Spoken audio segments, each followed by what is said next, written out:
Everyone, welcome to my channel. నేను మీ Manika Paturu.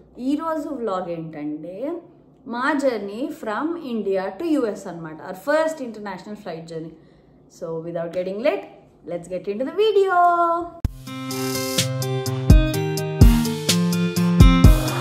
So yeah అండి, యాజ్ ఐ టోల్డ్ యూ, మా ఫస్ట్ యుఎస్ ట్రిప్ అనమాట ఇది. నాకు బుజ్జడికి మేము ఇద్దరమే జర్నీ చేస్తున్నాము. చాలా ఎమోషనల్ ఉండింది. మేము చెన్నై నుంచి బుక్ చేసుకున్నాము. చెన్నై నుంచి అబుదాబీకి, అబుదాబీ నుంచి షికాగోకి అనమాట ఫ్లైట్. సో చెన్నైలో మొత్తం సెక్యూరిటీ చెక్ అయిపోయాక నేను పొట్టోడు కాసేపు అంటే టైం ఉండింది మాకు యాక్చువల్లీ, అందుకని రిలాక్స్ అవుదామని లౌంజ్లోకి వెళ్ళాము.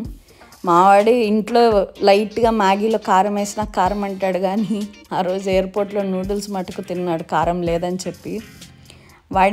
వాడికి నేను ప్లాన్ చేసింది ఏంటంటే వాడికి జర్నీలో బోర్ కొట్టకూడదు అండ్ అంటే ఇరిటేట్ అవ్వకూడదు వాడు అనుకొని ఆ రోజు వాడు ఏం చెప్తే దానికి ఓకే అంటూ వచ్చాను. సో వాడు ఏంటంటే ఆ రోజు నూడిల్స్ తిన్నాడు. వాడికి ఒక హెడ్సెట్ కొన్నాను, అది నాయిస్ క్యాన్సిలింగ్ హెడ్సెట్ అట. నాకు తెలీదు అప్పటిదాకా. నేను మొత్తం నెట్లో రీసెర్చ్ చేసి ఆ హెడ్సెట్ కొని వాడికి ఒక బ్యాగ్. ఆ బ్యాగ్లో ఏంటంటే మా డాడీ ఒక స్లిప్ రాసి పెట్టాడండి, వాడు ఎక్కడన్నా తప్పిపోతాడేమో అని చెప్పి. నా పేరు, వాళ్ళ నాన్న పేరు, మేము వెళ్ళే ఫ్లైట్, మొబైల్ నెంబర్, ఎమర్జెన్సీది ఇండియా నెంబర్ ఇచ్చాడు, యుఎస్ నెంబర్ రాసి బ్యాగ్లో తగిలించి పెట్టామన్నమాట. సో అంతా చెక్ ఇన్ అంతా అయిపోయి మేము బోర్డింగ్ అంతా అయిపోయి ఫ్లైట్ ఎక్కాక మా బుజ్జిగాడు ఎక్కగానే ఆకలి అన్నాడు. So air hostess was very friendly. మేము ఇతిహాద్ చేసుకున్నాము. వీడి కోసంగా అన్నీ తెచ్చిచ్చింది. వాడు చాలా బిజీగా సినిమా చూస్తూ తింటూ కూర్చున్నాడు. వాడైతే 4 hours జర్నీ అబుదాబి వరకు ఏదైతే ఉందో వాడు చాలా బాగా ఎంజాయ్ చేశాడు. సో వెజిటేరియన్స్కి మీల్ అంటారా, ఓకే ఉండింది. సమోసా ఇచ్చారు. మా పొట్టోడు ఫుల్గా తినేసి పడుకున్నాడు.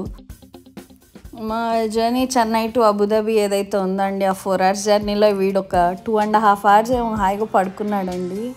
యాక్చువల్లీ అదొక ప్లస్ పాయింట్ అని చెప్పాలి. పిల్లలు మనకి జర్నీలో పడుకుంటే జర్నీ చాలా ఈజీ అనిపిస్తుంది. లైక్ వాళ్ళు ఇరిటేట్ అయ్యి మనల్ని ఇరిటేట్ చేసే దాంతో కంపేర్ చేస్తే నాకు వాడు పడుకోవడం చాలా బెనిఫిట్ అనిపించింది ఆ రోజు జర్నీలో. మూవీస్ బోర్ కొట్టేసి వాడు ఇంకా ఆడుకోవడం మొదలెట్టాడు. ఎంతసేపు ఆడుకున్నాడంటే అసలు నాకు తెలిసి ఆల్మోస్ట్ ఒక 1.5 hour అంతే వాడు ఆట. లైట్ వేసుకుంటున్నాడు, ఆఫ్ చేస్తున్నాడు, లేకపోతే వాళ్ళ గురించి వీళ్ళ గురించి అడుగుతున్నాడు. అండ్ అబుదాబీలో దిగాక మాకు 7 hours లే ఓవర్ ఉండిందండి అబుదాబీలో. నాకు 7 hours అంటే యాక్చువల్లీ మాకు ఇమిగ్రేషన్ చెక్ అబుదాబీలో ఉంటుంది అనుకున్నాను. బట్ నాకు లాస్ట్ మినిట్లో మెయిల్ ఇచ్చారు ఇతిహాద్ వాళ్ళు, దట్ మీకు ఇమిగ్రేషన్ అనేది షికాగోలోనే ఉంటుంది, ఇట్స్ నాట్ ఇన్ అబుదాబీ అని. అందుకని 7 hours మాకు చాలా బోరింగ్ అనిపించాయి నాకు వాడికి. మేము ఇంకా వెళ్ళి ఫ్రెష్ అయ్యి కాసేపు అట్లా తిరిగి ఫుడ్ అంతా ఎక్స్ప్లోర్ చేసుకొని అక్కడ అబుదాబీ ఎయిర్పోర్ట్ చాలా పెద్దదండి. ఎంత అంటే అసలు నడుస్తుంటే కాళ్ళు అరిగిపోయాయి మా ఇద్దరికి. అండ్ నేను అందుకనే వీడికి, నాకు తెలుసు ఇలాంటి సిచ్యువేషన్స్ ఏదో ఒకటి ఎయిర్పోర్ట్లో వస్తాయని నేను ముందుగా ప్రిపేర్ అయ్యి వీడికి చాలా బోర్డ్ గేమ్స్ తీసుకొచ్చుకున్నాను వాడిని ఎంటర్టైన్ చేయడానికి ఆ 7 hours. ఈ గేమ్స్ అన్నీ ఏంటంటే నేను అమెజాన్లో తీసుకున్నానండి వాడికి ఆడిపించడానికి. మా బుడ్డోడు అవి కూడా ఎంత ఒక 1 hour 1.5 hour ఏమో ఆడి పడుకునేసాడు. తర్వాత నెక్స్ట్ ఫ్లైట్ షికాగోకి. ఇది చాలా పెద్ద టాస్క్ అనిపించింది నాకు. ఆల్మోస్ట్ 15 hours జర్నీ అండి అబుదాబీ నుంచి షికాగోకి, 15-16 hours. నాకు బుజ్జిగాడు ఎక్కడ ఇరిటేట్ చేస్తాడు, ఎక్కడ వాడు ఇరిటేట్ అయిపోతాడు, ఎక్కడ ట్రబుల్ క్రియేట్ అవుతుందనే టెన్షన్ ఎక్కువ ఉండింది. బట్ వాళ్ళు ఎక్కగానే చాలా బాగా రిసీవ్ చేసుకొని వాడికి ఏదో ఒక టాయ్ ఇచ్చారు ఆడుకోవడానికి. తర్వాత వాడు కూర్చొని సినిమాలు చూస్తూ కూర్చున్నాడు చాలాసేపు. నాకు మీల్ వచ్చింది. ఇది బాగానే ఉండిందండి కంపేర్ టు అబుదాబీ ఫ్లైట్ కంటే కూడా. అబుదాబీ నుంచి షికాగోకి చేసుకున్న ఫ్లైట్లో ఫుడ్ బాగుండింది. ఇంకా వాడు సినిమా చూసి పడుకొని ఆ 12 hours బాగా నిద్రపోయాడు. ఒక 3-4 hours మేల్కొన్నాడు. అండ్ ఫైనలీ మేము షికాగోలో దిగాము. అండ్ దిగంగానే వాడి హ్యాపీనెస్ అసలు నేను చెప్పలేను. I can still feel it. వాళ్ళ డాడీని చూడగానే అట్లా అసలు వెళ్ళిపోయి వాళ్ళ డాడీని అతుక్కోపోయాడు కప్పపిల్లలాగా.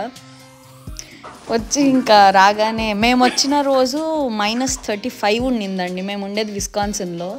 సో -35 అది ఎట్లుండిందంటే నాకు దిగంగానే మనకి నార్నియా మూవీలో వైట్ విచ్ ఏరియాని చూపిస్తారు కదండి, నాకు అసలు అట్లే అనిపించింది. మొత్తం స్నోతో మునిగిపోయి ఉన్నాయి చెట్లు కూడా. మేము అలా స్నోలో ఫస్ట్ టైం చూద్దాం కాబట్టి చాలా ఎక్సైటెడ్ ఫీల్ అయ్యామండి. ఇంకా మా బుడ్డోడు ఫస్ట్ టైం స్నోమ్యాన్ ట్రై చేశాడు. వాడికి ఏంటంటే చాలా ఎక్సైటెడ్ ఉండింది ఆ స్నో ఆడడం. వాడు ఏంటంటే ఒక చిన్న ఎస్కిమోలా రెడీ చేసేసాం మేము, చలి తగలకుండా వాడికి. అండ్ ఎంత చలి ఉండిందంటే అది అసలు చెప్పలేము. మేము దిగిన నెక్స్ట్ డేకో థర్డ్ డేకో స్నో స్టామ్ కూడా పడింది. ఆ వీడియో కూడా నేను యాడ్ చేస్తున్నాను నెక్స్ట్ స్లైడ్లో. సో ఇంకా నేను వాడు కిందకెళ్ళి ఆ రోజు స్నోతో మామూలు ఆటలు కాదు. నాకు వచ్చిన థర్డ్ డేకేమో జెట్ లాగ్ స్టార్ట్ అయిందండి. అసలు ఎట్లా నిద్రపోయానంటే ఆల్మోస్ట్ 10 to 14 hours నాకు నిద్రపోయినా కూడా సరిపోయేది కాదు. చాలా ఇబ్బంది పడ్డాను ఇనీషియల్గా వచ్చిన ఒక 3-4 days. మేము వచ్చిన ఒక థర్డ్ డేకేమో ఈ స్నో స్టామ్ వచ్చింది. ఫస్ట్ టైం స్నో ఫాల్ చూడడం కాబట్టి చాలా ఎక్సైటెడ్ ఫీల్ అయ్యాము నేను బుడ్డోడు. మేము అమెరికాకు వచ్చిన 4-5 days ఇలానే నడిచింది. మేము యూఎస్లో ఇంకేం ఎక్స్ప్లోర్ చేసామన్నది నేను నెక్స్ట్ వీడియోస్లో పోస్ట్ చేస్తాను. ఈ వీడియో ఇక్కడితో ఎండ్ చేస్తున్నానండి. మీకు కనుక నచ్చినట్లయితే do like, share and subscribe.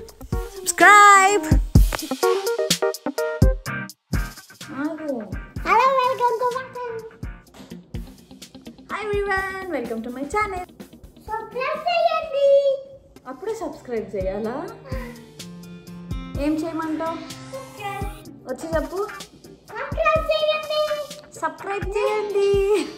అంటే నాకు సబ్స్క్రైబర్ కావాలి.